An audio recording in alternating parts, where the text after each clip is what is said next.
नमस्कार, आप देख रहे हैं देशवा न्यूज। आपके साथ मैं हूं राजनंदिनी। इधर एनडीए में केंद्रीय मंत्री चिराग पासवान नाराज बताए जा रहे हैं, तो वहीं महागठबंधन में कांग्रेस जो है वो नाराज बताई जा रही है। आपको बताएं तो आज कांग्रेस की ओर से बड़ी बैठक जो है वो दिल्ली में की जा रही है, और ये बड़ी बैठक इसलिए हो रही है क्योंकि कांग्रेस एकमात्र ऐसी पार्टी महागठबंधन में है जो कि स्वीकार नहीं रही है कि महागठबंधन का सीएम फेस जो है वो तेजस्वी यादव होंगे। अब ऐसे में आपको बताएं तो कांग्रेस को लेकर के ये कहा जा रहा है कि कांग्रेस जो है वो चुप्पी साधी हुई है, और इस चुप्पी के पीछे बहुत कुछ छिपा पड़ा है।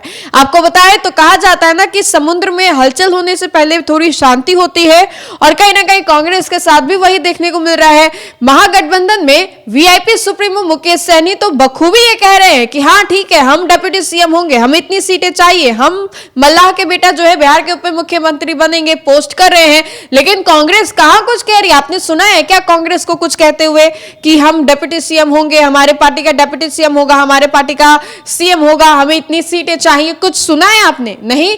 क्यों? क्योंकि कांग्रेस जो है सभी चीजों से परहेज कर रही है। कांग्रेस एकमात्र ऐसी पार्टी महागठबंधन में है जो कि इन सभी चीजों को लेकर के परहेज कर रही है।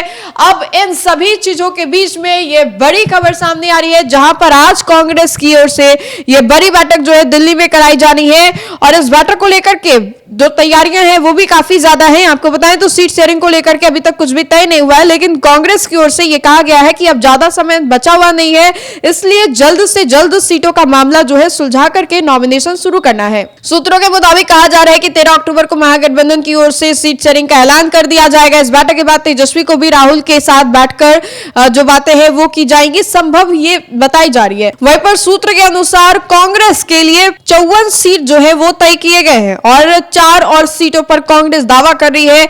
इसमें बछवाड़ा, औराई, हर्राखी और मटियानी जो है वो है। इन सभी सीटों पर लेफ्ट पार्टी की दावा जो है वो की जा रही है, दावा जो है वो ठोका जा रहा है। वहीं पर राजद की कहरगांव, व्यासी, सहरसा और भी बहुत सारे सीट है। लेकिन ये देखिए कि कांग्रेस की ये जो इमरजेंसी बैठक है वो बुला ली गई है, और कांग्रेस ने अचानक से ये इमरजेंसी बैठक बुलाई है। यह बैठक ऑनलाइन होगी।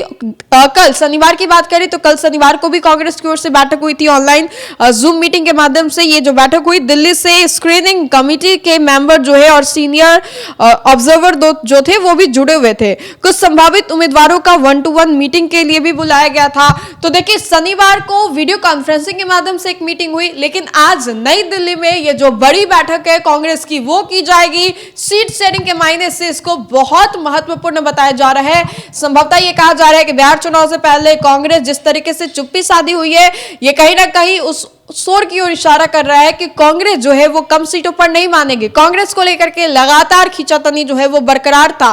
कांग्रेस जिस तरीके से अपने प्रदेश अध्यक्ष को बदली, प्रभारी को बदली, वो भी एक ऐसे वक्त पर जहां पर बिहार चुनाव होने वाला था, तो ये साफ तौर पे समझा जा रहा था कि बिहार चुनाव को लेकर के ये सब कुछ हुआ है। बिहार चुनाव को लेकर के प्रदेश अध्यक्ष को बदला गया, प्रभारी को बदला गया, और सभी चीजें जो है वो बदली गई। और कांग्रेस जिस तरीके से इस बार अपना शक्ति प्रदर्शन कर रही है, कांग्रेस कैसे मान जाएगी कम सीटों पर? कांग्रेस ने साफ तौर पे कई बड़े नेताओं के द्वारा भी बातें रखी गई। कहा गया कि कांग्रेस इस बार कॉम्प्रोमाइजेशन के मिजाज में बिल्कुल नहीं है। ऐसे सीटों को कांग्रेस नहीं चाहेगी जहां पर कांग्रेस का दबदबा कम है या कांग्रेस का पकड़ कम है। कांग्रेस इस बार शहरी इलाकों में सीटों का जो डिमांड है वो महागठबंधन के सामने रख रही है, और ये बड़ी जानकारी हम आप तक पहुंचा रहे हैं, जहां पर कांग्रेस की ओर से बड़ी बैठक जो है नई दिल्ली में जो है वो की जानी है। तो फिलहाल के लिए इस खबर में इतना ही। बहुत बहुत शुक्रिया।